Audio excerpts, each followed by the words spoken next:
Kembali lagi di Abang Sekai. Gue pengen ngomongin tentang kenaikan pajak Pemda DKI pada awal bulan ini. Seperti yang kita tahu, pada awal bulan ini Pemda Jakarta menaikkan pajak BBM 2 kali lipat dari sebelumnya, menjadi 10%. Gak ada angin dan gak ada hujan gitu, tiba-tiba naikin pajak lagi. Padahal ekonomi di Indonesia itu masih dalam tahap pemulihan setelah pandemi beberapa tahun lalu. Yang bisa kita lihat dari pertumbuhan ekonomi gitu, masih belum bisa menyamai dari sebelum pandemi. Masyarakat dari yang kecil sampai yang besar, ekonominya belum mencapai kondisi seperti sebelum pandemi. Ini Pemda DKI dasar pikirannya apa sih mesti naikin pajak BBM segala. Nah, dari riset kecil-kecilan gue tuh nemuin beberapa hal yang bisa menjadi alasan Pemda DKI menaikkan pajak BBM non subsidi. Ada 3 hal. Yang pertama itu defisit APBD DKI pada tahun 2023 kemarin. Terus yang kedua, polusi udara, dan juga yang ketiga adalah mempercepat pengadopsian kendaraan listrik. Oke, kita bahas satu persatu nih. Yang pertama yaitu defisit APBD DKI pada tahun 2023. Nah, pada tahun lalu itu Pemda DKI mencatatkan defisit anggaran hingga 5 triliun. Defisit ini diakibatkan oleh berkurangnya pendapatan daerah yang menurun. Walaupun begitu, seharusnya Pemda DKI tidak bisa langsung mengambil keputusan dengan cara menaikkan pajak BBM non-subsidi. Kenaikan pajak terutama pada suatu barang penunjang usaha akan berdampak pada melambatnya pertumbuhan ekonomi di daerah tersebut. Jika pertumbuhan ekonomi ini terhambat, maka pendapatan daerah juga akan terhambat, ya kan? Jadi bukannya menyelesaikan masalah, malah nambahin masalah atau memperlambat penyelesaian masalah. Daripada menaikkan pajak BBM, seharusnya Pemda bisa mengoptimalkan BUMD-BUMD yang dimiliki gitu. Seperti Pamjaya, Jakpro, terus ini ada Jakarta Turisindo, hingga MRT Jakarta. Jakarta ini kan merupakan lokasi pusat ekonomi Indonesia gitu. Seharusnya gampang bagi perusahaan-perusahaan milik mereka, milik DKI Jakarta ini, biar bisa cuan, biar bisa untung. Kalaupun pemerintah tidak bisa mengoptimalkan BUMD-BUMD yang dimiliki, pemerintah juga bisa membuat sebuah BUMD baru nih yang bisa lebih untung di daerahnya. Misalnya nih BUMD di bidang teknologi ataupun jasa, kayak perusahaan mungkin jasa servis mobil atau motor, terus perusahaan penjualan dan servis HP, dan juga perusahaan ekspedisi gitu. Pasti akan jadi BUMD yang cuan atau untung bagi Pemda DKI, karena di Jakarta kita tahu sendiri populasinya banyak, jadi pasarnya gede gitu. Terus juga banyak yang punya kendaraan pribadi, dan juga gadget-gadget kan pasti banyak juga. Jadi ya itu tadi, kalau punya BUMD yang seputar teknologi dan jasa pasti bakalan untung gitu. Kenapa mereka nggak mikirin itu? Terus yang kedua nih kita bahas, mungkin karena polusi udara. Nah, beberapa bulan lalu tingkat polusi Jakarta itu memang sangat buruk ya, sampai jadi headline gitu di mana-mana, di berita dan di segala macam. Pada bulan November tahun kemarin, Jakarta hampir tiap hari selalu berada di peringkat 10 besar polusi udara di situs IQAir. Nah, pada saat itu banyak munculnya perdebatan mengenai sebab dari tingkat polusi yang tinggi itu. Banyak yang bilang faktor polusi udara Jakarta karena kendaraan bermotor, PLTU yang mengelilingi Jakarta nih, hingga angin yang membuat Jakarta menjadi pusat polusi. Memang masing-masing faktor itu berpengaruh buat polusi di Jakarta, tapi presentasinya paling tinggi disebabkan oleh kendaraan bermotor dan asap PLTU.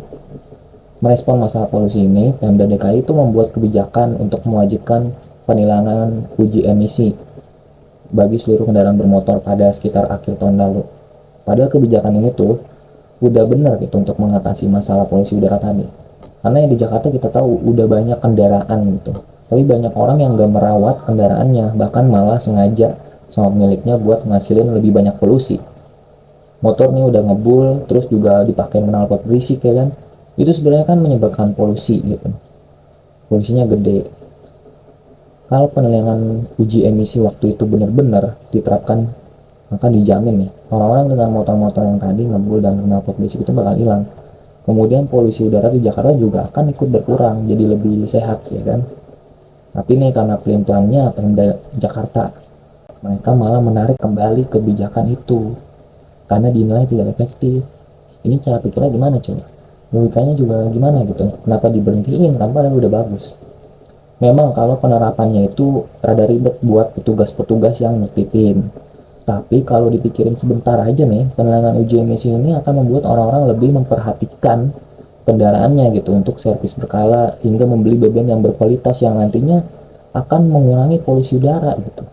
Dan orang yang pakai motor kendaraan itu jadi lebih ramah lingkungan. Jadinya seharusnya kebijakan itu menjadi kebijakan yang efektif untuk mengatasi polusi udara. Karena kebijakan itu membuat kesadaran nih, ya kan? Dan kesadaran itu nanti akan jadi budaya, jadi membentuk budaya berkendara yang lebih baik, yang ramah lingkungan. Jadi orang bukan cuma punya motor atau mobil tanpa mikirin konsekuensinya. Terus yang ketiga itu mempercepat pengadopsian kendaraan listrik. Seperti yang kita tahu, pemerintah pusat Indonesia mempunyai salah satu agenda utama yaitu pengadopsian kendaraan listrik. Hal ini terlihat dari kebijakan-kebijakan yang dikeluarkan seperti subsidi pembelian motor listrik, subsidi pajak mobil listrik, dan subsidi konversi motor listrik. Walaupun subsidi ini sudah gencar diterapkan pemerintah, tapi pengadopsiannya mulai dari pembelian dan konversi kendaraan listrik masih sangat sedikit. Melihat hal itu, bisa diasumsikan bahwa kenaikan pajak BBM oleh Pemda ini dibuat untuk mempercepat pengadopsian kendaraan listrik di Jakarta. Tetapi jika alasannya seperti itu, maka kenaikan pajak BBM ini tidak tepat sasaran. Kenaikan pajak BBM tidak efektif untuk mempercepat pengadopsian kendaraan listrik, karena tanpa adanya infrastruktur pendukung motor listrik yang mumpuni, maka pengadopsian akan berjalan lambat, ya kan? Nggak usah di riset, itu bisa kita pikirin gitu secara logika. Jika ingin mempercepat pengadopsian kendaraan listrik, seharusnya kita melihat dulu negara-negara lain yang mempunyai penggunaan kendaraan listrik yang tinggi, seperti China atau Tiongkok nih. Negara ini berada pada tingkat 1 dalam penggunaan kendaraan listrik maupun produksinya kendaraan listrik. Apa yang dilakukan pemerintah Cina untuk mencapai itu? Kuncinya terletak pada jaringan stasiun pengisian kendaraan listrik atau pom listrik. Pemerintah di sana lebih dulu menggencarkan pembangunan pom listrik yang masif dan cepat, sembari mendukung pabrik-pabrik domestik mereka untuk membuat kendaraan listrik. Dengan infrastruktur kendaraan listrik yang mumpuni, maka tingkat pengguna juga akan berkembang juga nih, akan naik juga, ya kan? Kalian pikirin aja, apa kalian mau membeli motor listrik jika masih sulit mencari stasiun pengisiannya? Bagaimana kalau nanti baterainya habis di jalan? Apakah kendaraan itu tangguh untuk dipakai sehari-hari? Karena akses perawatan ini yang masih jarang, masyarakat juga masih ragu untuk mengadopsi kendaraan listrik tersebut. Jadi dari beberapa penjelasan tadi bisa kita simpulkan nih, kenaikan pajak BBM non subsidi di Jakarta ini dapat kita nilai keliru, langkah yang keliru. Kebijakan ini hanya akan menambah masalah daripada memecahkan masalah. Jadi bagaimana menurut kalian, Bre?